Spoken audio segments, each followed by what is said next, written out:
Here we go. Okay. Now, okay. So what is your story? Okay, so that's kind of hard to start with, but my story. Okay, so I've always, growing up, like I had mom and dad in the home and stuff like that, so never really like struggled much. I still live with them actually, but just like as I grew up and stuff, they started kind of having um, issues and everything between them, and then like I was never really allowed as a kid to go out. I was never given lots of freedom or any type of liberty, even with like a friend's parent or nothing like that. So I couldn't even go to movies with friends, even if the mom was going or anything like that. So I always felt like, okay, if I can't go out without me asking them, like I have to sneak out. So then I'd always start sneaking out. Once I got to school and stuff, I found a way and started driving. I found that, okay, I'm just going to ditch school, because I never get to go out anywhere. So I started ditching, started like that. Then my parents, started having their problems and stuff. My dad cheated on my mom and everything. And like the hard part about it was that like I was kind of the one that had to go spy on him, because my mom didn't know how to drive. So she'd be like, can you go follow him, see where he's going? Those types of things, and I would, because that was my mom. I didn't know how else to like say no, I would just do it. And then when I actually seen it, that he was out there like cheating on her and everything, it was so hard for me to come back and tell her. So I felt like I was put like in such a hard place, and kind of like doing that. Shortly after, How old were you? I was like 16, 15, 16. Oh my God. And then, I remember I was a sophomore. So I just like, like I felt a lot of hate and stuff, especially because after she came back to confront him, he was like very,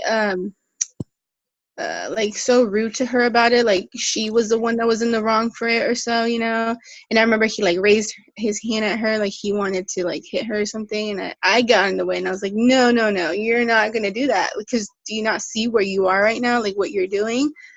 And so then I just developed a lot of hate at that point, towards, I guess you could say, him and the situation. And then I just kind of went out and rebelled, I started doing things that I shouldn't have been doing. I started like stealing and everything at night, just going out, never being home. So I was a lot of like juvenile hall, like in and out and stuff. And then the last time I ever went to juvenile hall, I found out I was pregnant with my daughter. So then I was like, okay, Yesenia, that's enough. You're going to have a daughter now. Or I didn't even know it was a daughter, but at the moment, but just thought, okay, you're going to have a baby, like you need to stop. So I had just turned 18.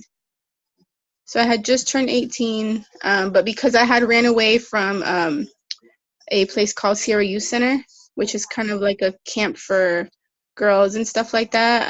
I was on the run at the time, and so then I had finally gotten caught after a year of being on the run, and I had to go deal with that. And then going in there, which was good because I was doing a lot of like drugs and everything like that at the time, because I was young. I didn't really care for anything, and I got brought in like just in time. I was only like 3 weeks or 4 weeks pregnant with my daughter, so it was like perfect timing, I guess. It's a blessing.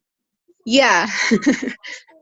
Yeah, definitely. It's like, okay, like now it's time to go because you're about to start on a new like journey or something, That's incredible. Just that right there, stopping and really thinking about that.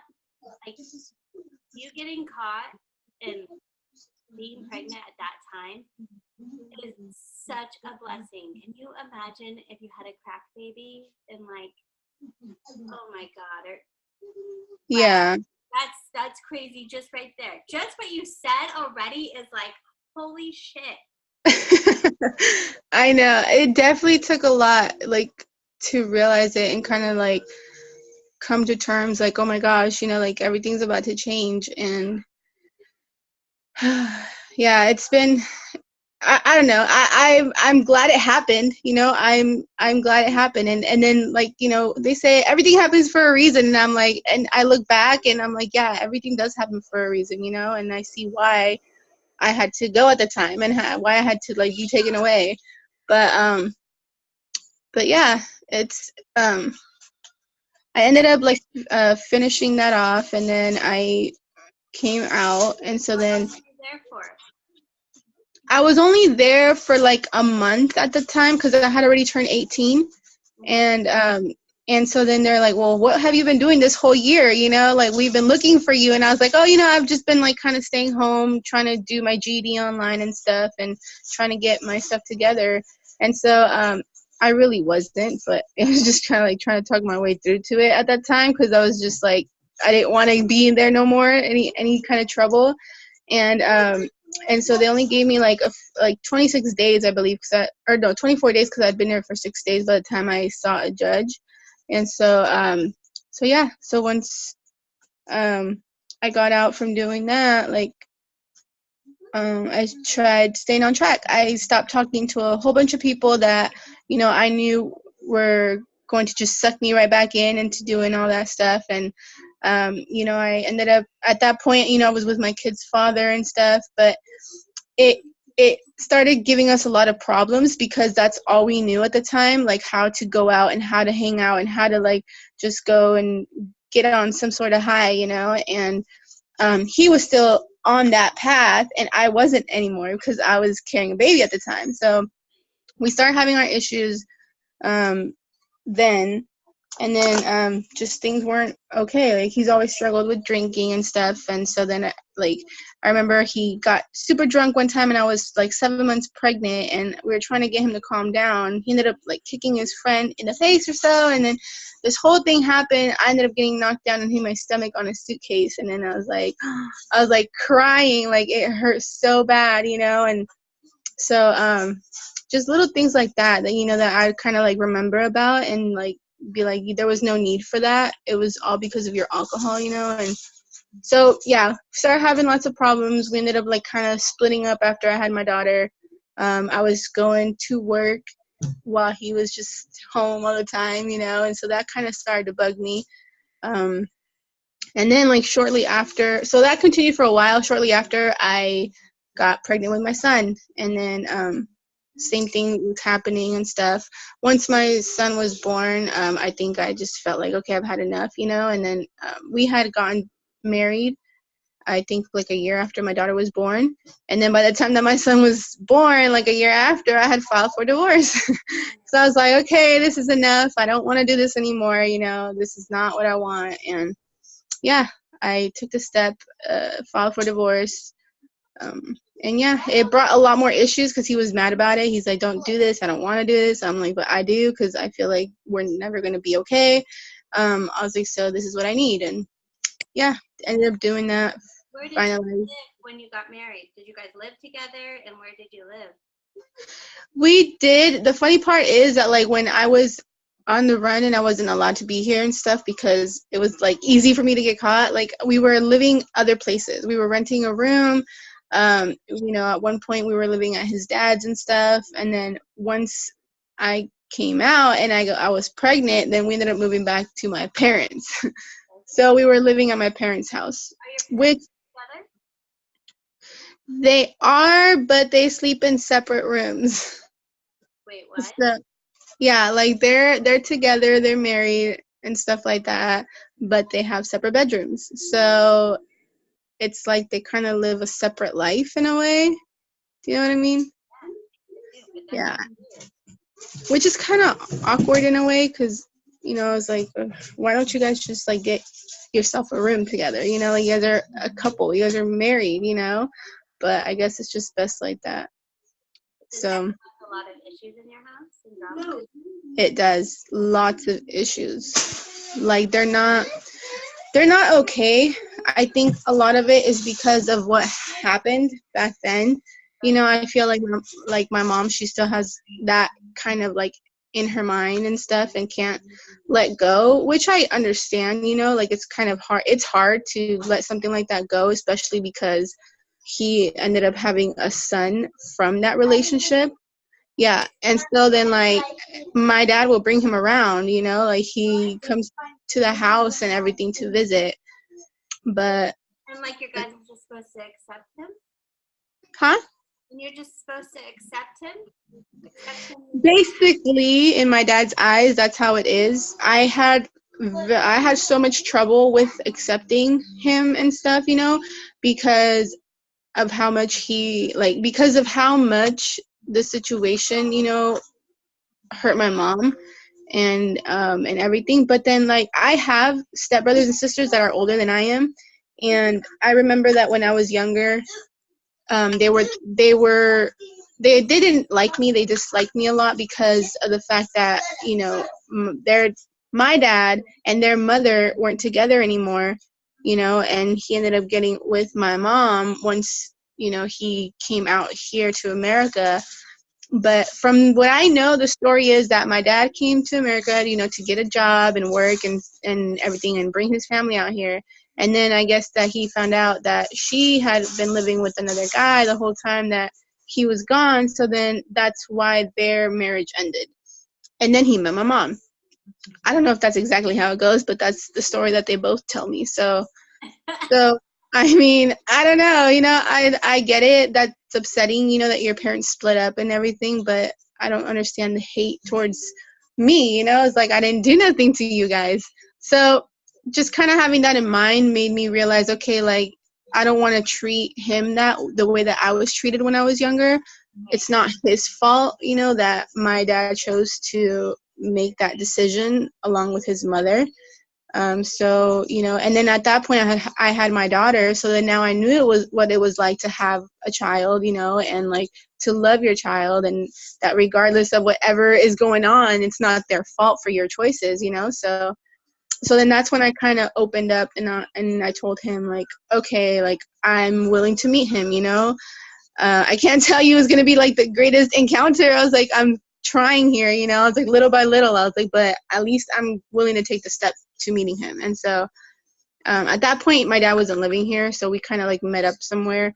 And then I told my mom about it. I told her, you know, because I didn't want to have secrets. And I told my mom, like, hey, mom, I was like, so this is what I did today, you know. And she kind of got furious. She was mad. She's like, you betrayed me, and you are betraying me right now by doing this and this and that. And I'm just like, I'm not betraying you, you know. It's not like I'm going out there and becoming best friends with his mother, you know. I was like, it's him.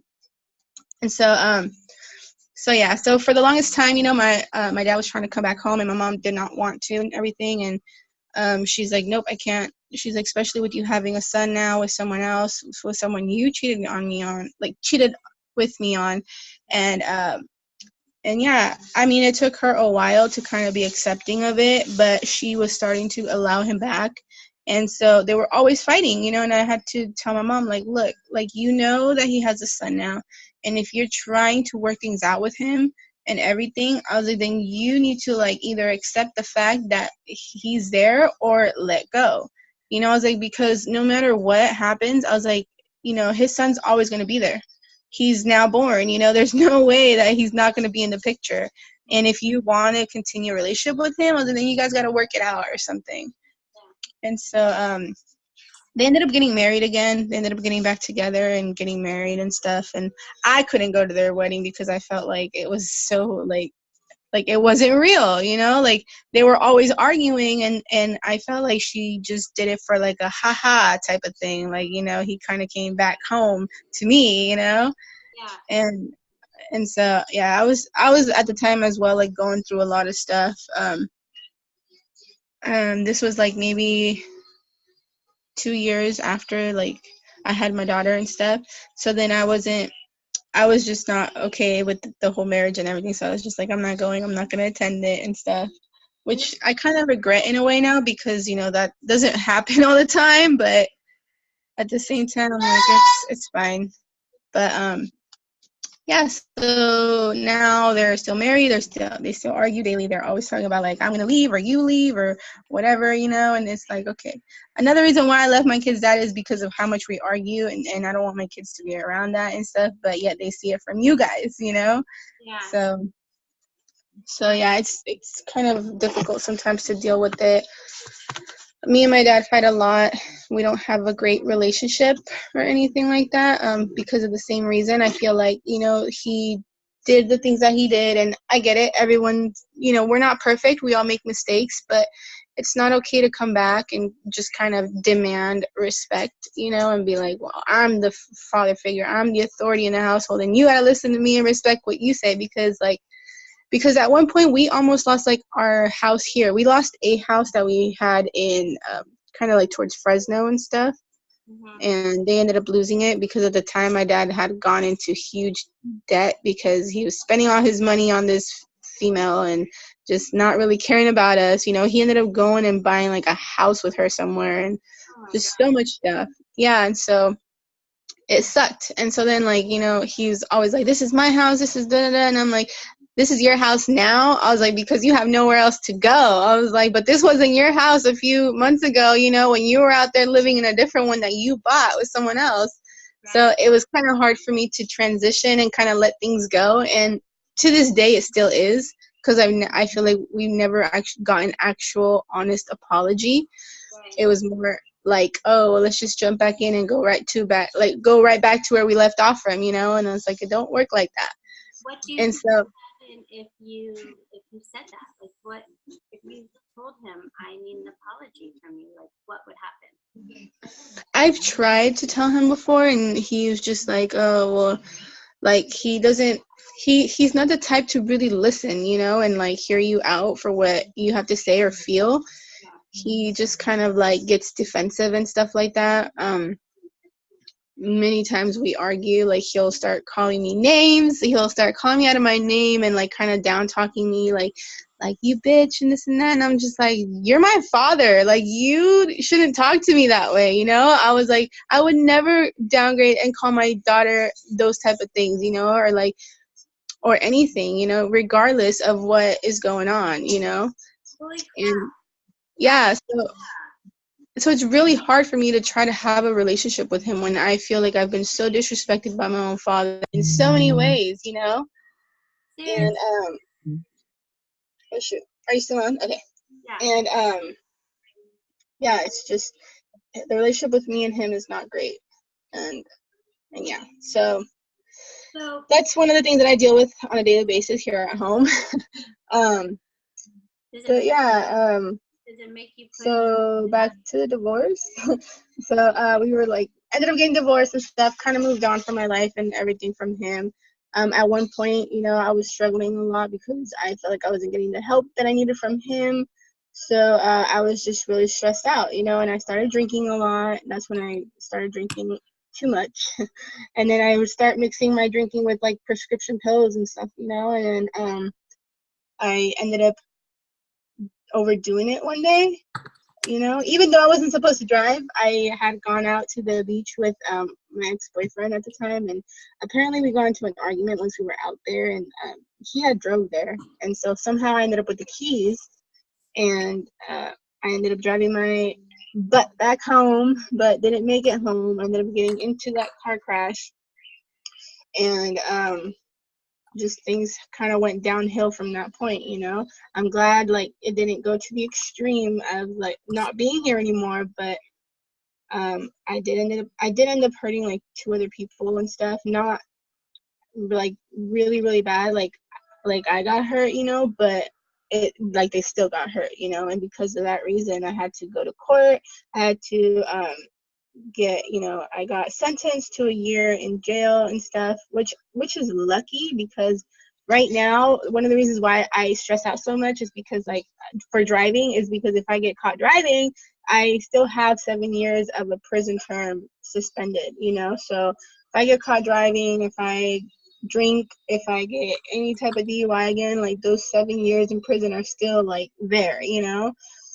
So that's one of the things I'm trying to do right now, is kind of just get all that over with. Next year I should be fully done with probation and stuff, but that's still one more year. Okay, um, what prison did you go to prison or did you go to jail? Wait, I couldn't hear you. Oh, sorry. Did you go to prison or did you go to jail? I went to jail. I went to the one here, the Sonoma County Jail. Oh my gosh. And like, do they have like a girls facility? Yeah, they have two different mods that are for females. There's like there's B and then there's A. B is more like mixed and stuff with a whole bunch of different women. Most of them like people who are doing like gangs, things like that, who are maximum security to that have to be split up. And then A mod is more for like a mix, you know, people that are minimum security. You have different like educational programs that you can participate during the day instead of being locked down in your room all day. You get more perks, I guess, you know, and more time free, like more visits, um, things like that. So I ended up being an A mod. So it kind of made time go by a little bit faster. I ended up requesting house arrest when I got sentenced, and they told me no, that I had to serve time in jail. And then so I thought that was kind of out the door. And then I seen it in a book again, and I was like, hey, you know, why not? Why not give it a try? The worst they can say is no, and I'm already here, you know? So I ended up, huh? I'm gonna know, what was that like? Being in jail or? Yeah, for a year. And you have both your kids then? Yeah. Yeah, this was in 2015 when I had gotten sentenced and stuff. It sucked because when I got out of court, I got remanded from court, so I wasn't even allowed to leave or anything. I didn't have time to pick up my kids and say goodbye or anything. It just kind of like from there, I was just taken in, and then How did you feel? terrible. It made me feel terrible. I remember I had a what's it called, like a parent-teacher conference and stuff the next day, because they do one like at the beginning of the year or so, and I had to go the next day, and I was just gonna start a new job for Walmart, but the one in Windsor, and so I couldn't attend the parent-teacher conference. I ended up losing the job because I couldn't go to the job. And so, and then having to deal with like different personalities in there and stuff, it can be kind of intimidating at the beginning because you don't know them, you know, and just going in, you're like, what am I getting myself into? But you can't get out from there, you know, so you got to learn how to learn like how to deal with everyone's personalities, you know, and kind of just like who do I talk to here? Like, what do I do? You know, it was a struggle, but after a few days, like it got easier. You know, people weren't as frightening as I thought them to be, you know, at the beginning. It was kind of more like they were very welcoming, and we were all like kind of just, okay, we're here, you know, we're all just trying to get this over with type of thing.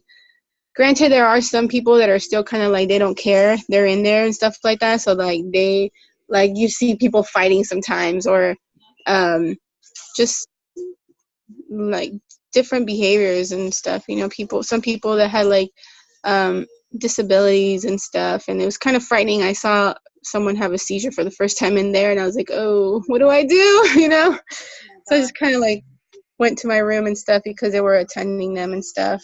Everything is so much more strict. Like you feel like you don't have any type of, you feel like you're nobody in there because like, you know, COs and stuff, like they don't really care for you. They're just kind of like, like I'm here, like a job, you know, just like any other job.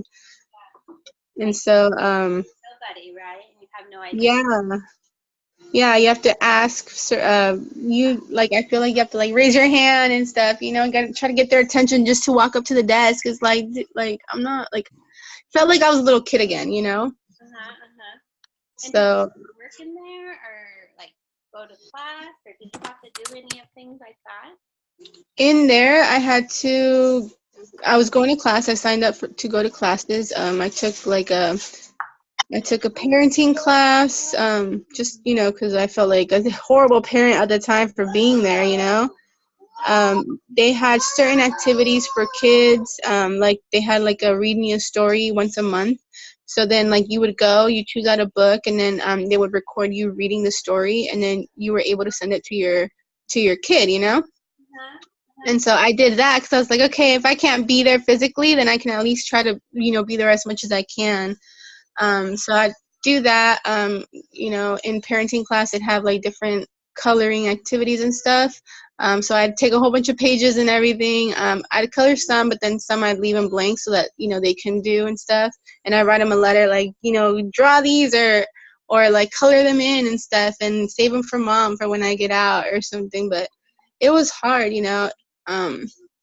to not be there for them. I just felt so terrible and everything. So I had to figure out a way of like kind of communicating with them every week. I'd make sure that I'd always have a phone card and everything, and I'd call them at least for a few minutes, like maybe like 2 to 3 times a week, and then my parents would help out a lot. And I was kind of debating on visiting, if they should come visit or not, but I ended up asking them to bring them because I felt like it's a little bit better for them to come and see like what's going on than for me to just fully be gone from their life, and not see me for months. So they ended up coming and stuff. I had to explain to them like what was going on and what happens when you make bad choices, It's like, when you're at home and you do something you're not supposed to, you go on timeout. I was like, well, mom's kind of like on a big extended timeout, I was like, and that's because mom did something that she wasn't supposed to do. And so they're like, oh, okay. So they kind of had a understanding of why I wasn't there, How old were they at the time? At the time, this was 2 years ago, so they were like, my son was 3, almost 4, and then my daughter was 5 or 6. Okay. Yeah, so they were still young. Yeah, but they know and they can understand. Yeah, definitely. Yeah, I ended up getting the house arrest granted and stuff. I ended up coming out, and then it was kind of a struggle because I had set aside money for my mom to pay my car every month, and so I could still have it when I came out. But when I got out for house arrest, it was so expensive. It was like $324 every 2 weeks just to be on the ankle monitor. So then I ended up using it for like the first month, and then it just got really like hard at that point. I was like, I'm gonna go back, I'm so scared, and then luckily they worked out like a payment plan for me. And so they're like, as long as you give us like 100 or so and then like try to catch up as soon as you can, then that's fine. So I started doing that, started applying different jobs. Most places they didn't want to hire me because of the ankle monitor, and I was told like you have to be honest with them and let them know because we might check up on you. So at the beginning I was letting them know. Well, because I was getting turned down so much at the last job interview that I went to, I was like, screw this, I'm not gonna tell them. Like, I'm so over it, like I need a job. And so I didn't say anything. I wore like these baggy old lady pants, and I'm just like sitting there so uncomfortable, and I'm like, oh my God. And so I get interviewed, I ended up getting the job and everything. And so then like for the next, I think it was like the next 3 months, I wore these baggy old lady pants to work every single day. And everyone's like, why do you wear those pants? I'm just like, oh, I don't know. I just like them. They're comfortable, I was like, I don't really have anyone to impress at work, I was like, so it's totally fine. And then I got a letter like, you need to get like an employment verification filled out and stuff. I'm like, oh no. And so I had gone to the Windsor store for Walmart to do my training, and the manager there knew why I didn't get why I couldn't go to the job when my background check came back. And so hold on, so she was aware of the situation and everything. Alina, stop. So then I kind of spoke to her about it. She was more laid back and everything, so I felt more comfortable with her. So I told her like, hey, I have this paper, and I was already doing my training with her, and she's like, yeah, I'd be glad to fill it out. She's like, just don't tell your boss, because she's the kind that's gonna be like, well, I gotta send it to home office and get approval first, and she's like, she might make a big deal about it, so just she's like, just here you go. I'll do it and everything. So I was like, okay. So she ended up doing the paper for me. I ended up getting that done. So I kept my job and everything. And then finally, after a while, I got off of house arrest. And I was scared. I was so scared the day I got off of house arrest because I didn't know how to function anymore outside. You know, I felt like I can't do anything because if I do, I'm going to go back to jail and everything. And so it was kind of hard for me to like start going back out and everything. You guys need to separate if you guys are going to fight. And and so yeah. Are you good? Are you stop for a second? Huh? You need to stop for a second? Yeah. Just pause the recording. You're not bragging about it at all. You're helping people, and as long as you're coming through as you're helping people, and especially women, you know, young ladies, then you are it's coming from a different place. It's coming from your heart. And so it will not be like you're bragging. And it could be certain things that could just pop up in your head, and you could just talk about one small subject. Like I'll be talking about, I don't know, like this week it's been really, I don't know, it's just been fucked up in my head this week. And I'm just like, I don't know what to do. And I resort back to like me being an anorexic for 7 years of my life as a kid. And so then I just kind of add that into my story as I'm talking about me feeling crappy this week. And I just add it in a little bit and talk about it. So then you're kind of just leaving little breadcrumbs. People are catching it and hearing those little things. And then you can kind of talk about it a bit, but then go back onto what you're talking about of, you know, the week you've had or whatever it may be. Does that make sense? Like, you don't need to just be like, hey, I was in jail for a year. Obviously, don't do that. Yeah. It could be like, okay, you know what would be a great thing to come live about? Is that fucked up mom that left her kids in the car. Be a teen mom that's being responsible. You should totally go live about that, okay? The teen mom, and now they're both dead, right? And so everyone's like, that's why teens shouldn't have kids, right? Blah, blah, blah. Turn your story. Say, talk about that first and how you feel about that. Did you hear that story? No, I have not. Yeah, it just happened. It's crazy. Okay. Stupid white girl left her kid in the car for 14 hours. 2 of her kids said, oh, they need to learn how to cry to fall asleep. And they caught in the car, they died. Oh my gosh. Look that up and then your story. But now you're changing. And put it around a good situation, right? Does that make sense? Yeah. So Yeah. Sorry. no. Okay. I was just coming outside because they were talking in there. No problem. So that could really work. Something like that, you know? Things that happen in life, current events that are happening, anything that kind of pops in your brain. And even just start journaling these things of little things that you're thinking about, like the best time that, like when you're driving or you're showering, you know, you're kind of just like lost and you just start, ideas come up. Write those down because those can be great posts down the road or a live post.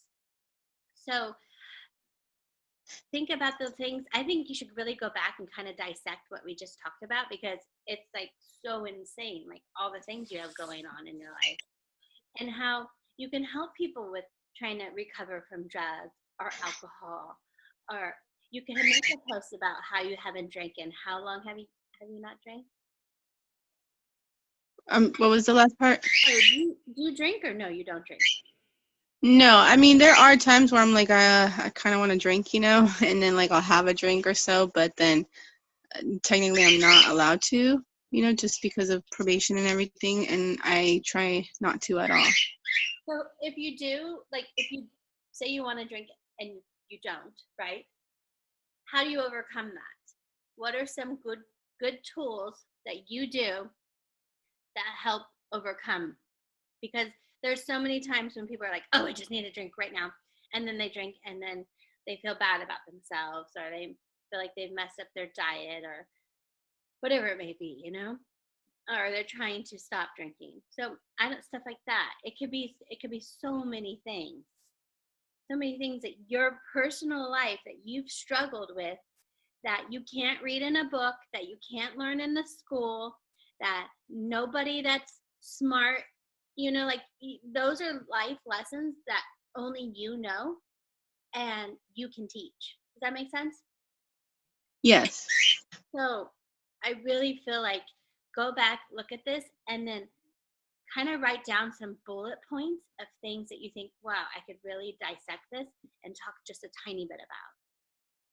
And I think you could really, really come out more yourself, because you have great posts, but it's not you, Yeah.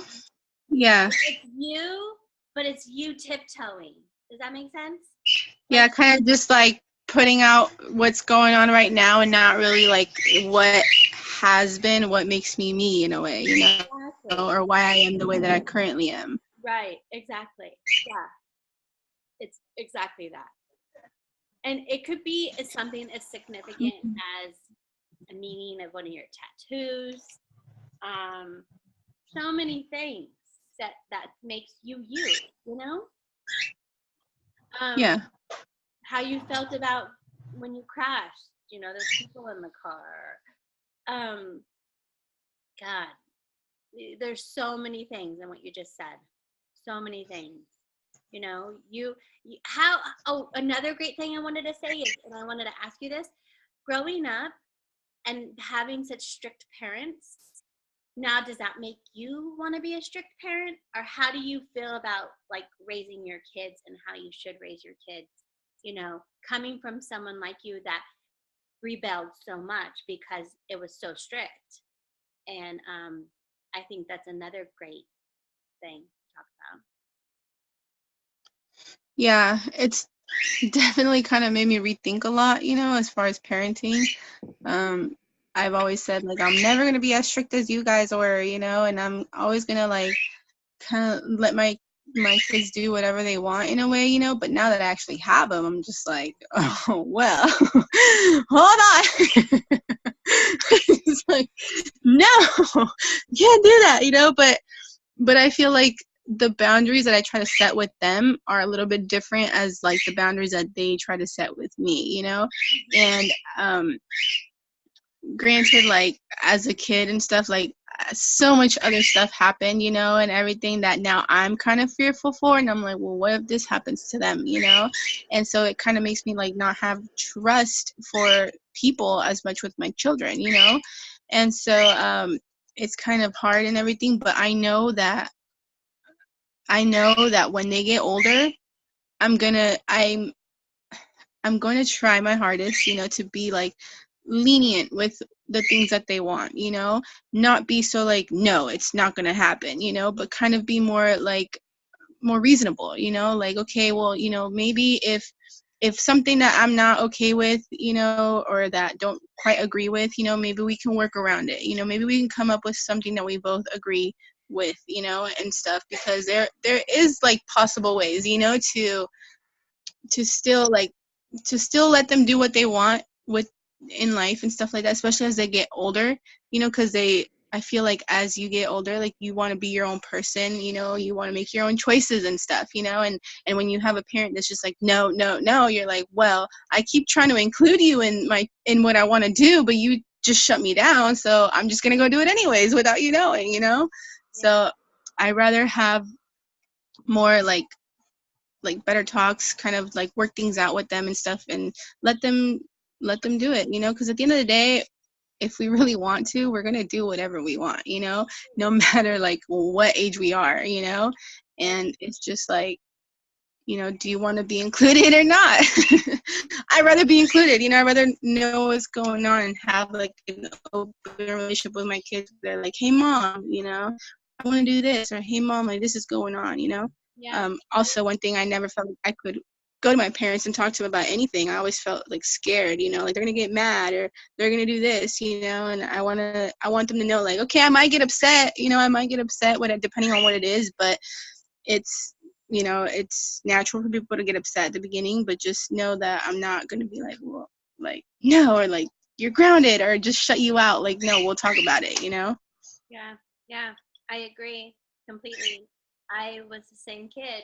Grew up super, super strict, super religious. I had very, very religious parents, and we went to church Tuesdays, Thursdays, Sundays. And my dad was like a minister. And at the age, my parents got divorced at, I think I was 14. And after that, I just went psycho. I went crazy and did anything I wanted. And because it was like finally like a wild bird let out of a cage for so long, you know? So I completely relate with sneaking out, doing whatever I wanted, you know, just doing drugs, um, everything else, making very bad choices. Yeah. And so I can relate to that. And it's like, I'm gonna want it. I'm Yeah. gonna do it. Kids will do whatever they want. And no matter you let them or not, you know, it doesn't matter, especially teenagers. Yeah. So that's why you gotta just trust them so much and guide them in the right direction and ask like a bazillion questions. But I gotta take my son. He's going out to some farm for the weekend. But that was only one question. Can you imagine? I mean, it's gonna. Yeah. We have so much, and you didn't even really finish. So, I think I'm kind of free. I'm so free, obviously, because with the schedule. So